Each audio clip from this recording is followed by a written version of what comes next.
పోలిపాడ్యమి కార్తీక అమావాస్య మొన్నాడే వచ్చిన రోజుని పోలిపాడ్యమి అంటారు. ఈ రోజు నుండి మార్గశిర మాసం ప్రారంభం అవుతుంది. కార్తీక మాసము శివుణ్ణి పూజిస్తే మార్గశిర మాసంలో విష్ణుమూర్తిని పూజిస్తారు. కార్తీక మాసం పూర్తవగానే గుర్తుకొచ్చిన కథ పోలి స్వర్గము. ఇంతకీ ఆవిడెవరు, ఎందుకు పూజిస్తారు అంటే ఆసక్తికరమైన కథలు చెప్తుంటారు.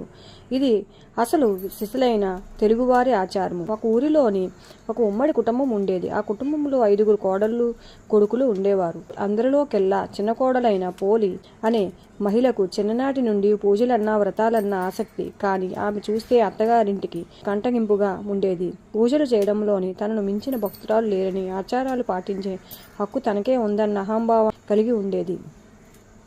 కార్తీక మాసంలో చిన్న కోడలు మినహా మిగతా కోడలను కూడా తీసుకొని నదికి బయలుదేరేది. అక్కడ కోడలతో కలిసి నదీ స్నానం చేసి దీపాలు వెలిగించి ఇంటికి వచ్చేది. తాను దీపం పెట్టి వచ్చేలోగా చిన్న కోడలు తనకంటే ముందుగా దీపారాధన చేస్తుందేమోనని ఇంట్లో ఉండే పూజ సామాన్లన్నీ వెంట తీసుకెళ్లేది అత్తగారు. కానీ పోలి దీపం పెట్టకుండా చేసిన ప్రయత్నాలు మాత్రం ఫలించలేదు.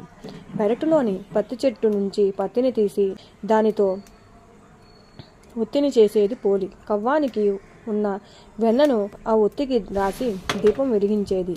ఆ దీపం ఎవరిది కనిపించకుండా దానిపై ఓ బుట్టను బోర్లించేది. కార్తీక మాసం అంతా ఇలా నిర్విఘ్నంగా దీపాలు వెలిగించేది పోలి. ఆఖరి రోజైన అమావాస్య రాగానే వచ్చింది.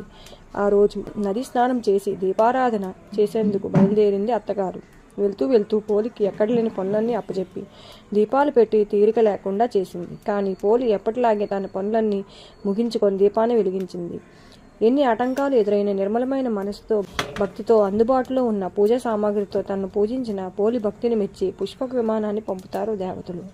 ఊరి జనమంతా చూస్తుండగానే పోలి స్వర్గానికి వెళ్లేందుకు ఈ విమానము ఎక్కుతుంది. తనకంటే ముందు పోలి స్వర్గానికి వెళ్లడం సహించలేని అహంకారి అత్తగారు పోలి కాలు పట్టుకొని కిందికి లాగుతుంది. మిగతా 4 కోడళ్ళు ఒకరి కాలు ఒకరు పట్టుకుంటారు. పోలితో వారికి పోలిక లేదంటూ కిందికి నెట్టేస్తారు.